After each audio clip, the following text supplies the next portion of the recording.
Hello everyone, welcome to Saima kitchen.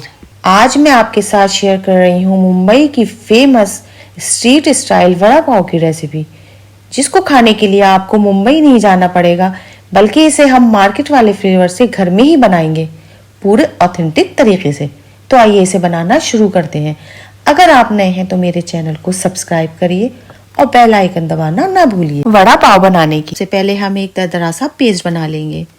तो मैंने यहाँ थोड़ा सा अदरक लिया है, 2 हरी मिर्च ली हैं, 7 से 8 लहसुन के क्लोव्स लिए हैं और उनको दरदरा सा कूट लिया है। इस तरह से कूट कर डालने से फ्लेवर बहुत अच्छा आता है। अब हम एक आलू मसाले की स्टफिंग तैयार करें। तो उसके लिए हम पहले गैस ऑन करेंगे और एक पैन लेंगे जिसमें 2 टेबल स्पून तेल डाल देंगे। मैंने यहाँ मस्टर्ड ऑयल लिया है। जब तेल गर्म हो जाए तो उसमें हींग डालेंगे, हाफ टी स्पून राई के दाने डालेंगे, हाफ टी स्पून जीरा डालेंगे, 8 से 10 पत्ते करी पत्ते के डालेंगे और उनको अच्छी तरह से उनका एक तड़का तैयार कर लेंगे। जब हमारा तड़का तैयार हो जाए तो फौरन ही हाफ टी स्पून हल्दी डालेंगे और हाफ टी स्पून नमक डालकर, या नमक हस्बे जायका डालिएगा। अब जो भी अदरक और लहसुन और हरी मिर्च का जो दरदरा पेस्ट हमने बनाया था वो डालेंगे और उनको अच्छी तरह से भून लेंगे। गैस की फ्लेम को हम लो ही रखेंगे। अब इस पॉइंट पर हम मैश किए हुए आलू डाल देंगे। तो उसके लिए मैंने 4 से 5 उबले हुए आलू ले लिए थे। आलूओं को मैंने अच्छी तरह से वॉश करके उनको बॉईल कर लिया था और ठंडा होने पर छिलका उतार कर उनको मैश कर लिया था और 2 से 3 मिनट के लिए मीडियम फ्लेम पर भून लेंगे। आलूओं को बहुत अच्छी तरह से भून लेंगे ताकि उनकी कच्चेपन की स्मेल निकल जाए। जब आलू अच्छी तरह से भुन जाएंगे तो उसमें से सभी मसालों की अच्छी से खुशबू आने लगेगी। तो उस टाइम उसमें हाफ नींबू का जूस डालेंगे और साथ ही बारीक कटा हुआ हरा धनिया डालकर अच्छी तरह से मिक्स कर लेंगे। उसे 2 मिनट के लिए और पकाने के बाद गैस को बंद कर देंगे और उसे ठंडा होने के लिए रख देंगे। जब तक ये ठंडा होता है तब तक हम बेसन का एक घोल तैयार कर लेते हैं। अब एक बोल लेंगे और उसमें 1 कप बेसन डाल देंगे। अच्छा, बेसन को पहले मैंने छान लिया था। छानने से होता ही है कि उसमें लम्स नहीं पड़ते हैं और घोल भी बहुत स्मूथ बनकर तैयार होता है।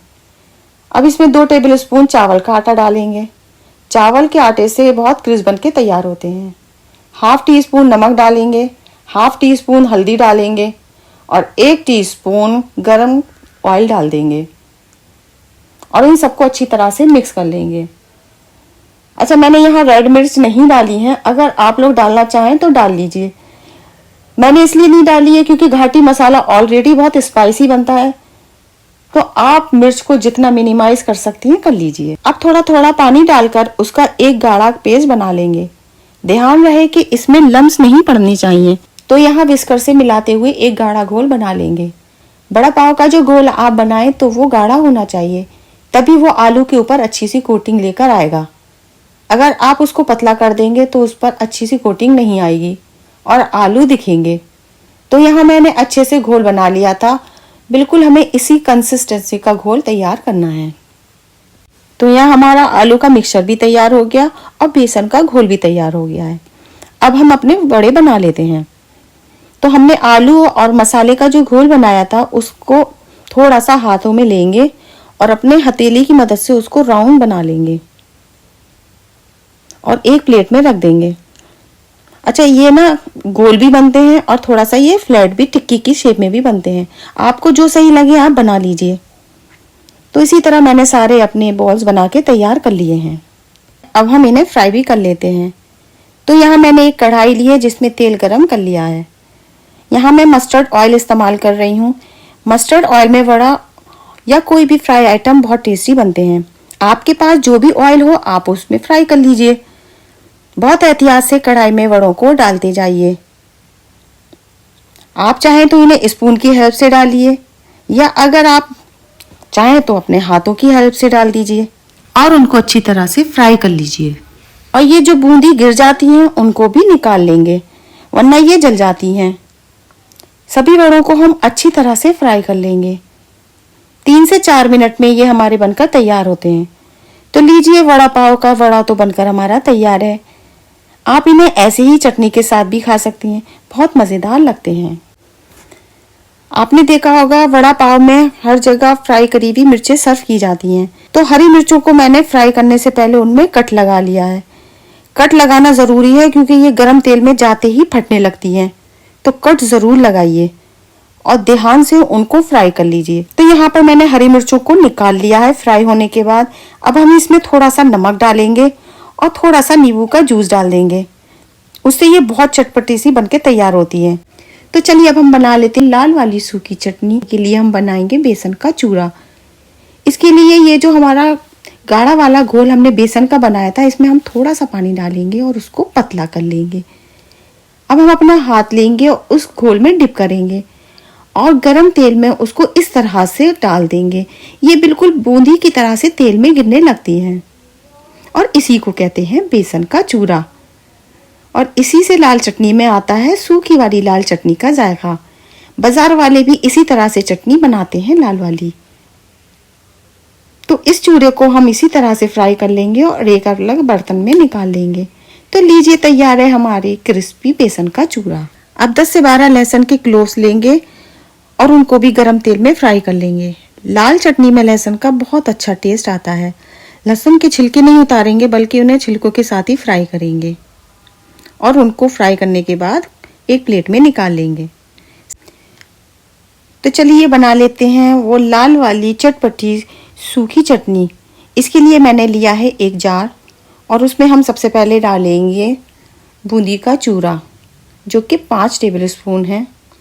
फ्राई हुए हुए लहसुन डालेंगे। 2 टेबलस्पून मूंगफली के दाने डालेंगे।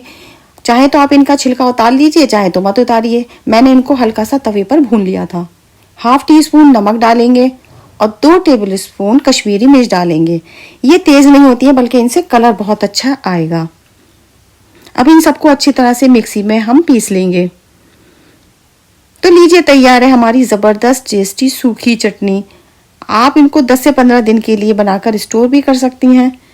दाल चावल और रोटी पराठे से भी ये बहुत मज़ेदार लगती है। वड़ा पाव के साथ सर्व करने के लिए एक चटपटी हरी चटनी भी बना लेते हैं। तो हरी चटनी बनाने के लिए मैंने एक जार लिया है। उसमें डाला है मैंने खूब सारा हरा धनिया, 3 लहसुन की क्लोव्स ली हैं, 2 से 3 इंच अदरक के टुकड़ा लिया है, 2 हरी मिर्चें ली हैं, ½ टीस्पून नमक लिया है और आधा नींबू का जूस लिया है। और उसमें थोड़ा सा 2 या 3 टेबलस्पून पानी डाल देंगे और उसको अच्छे से पीस लेंगे।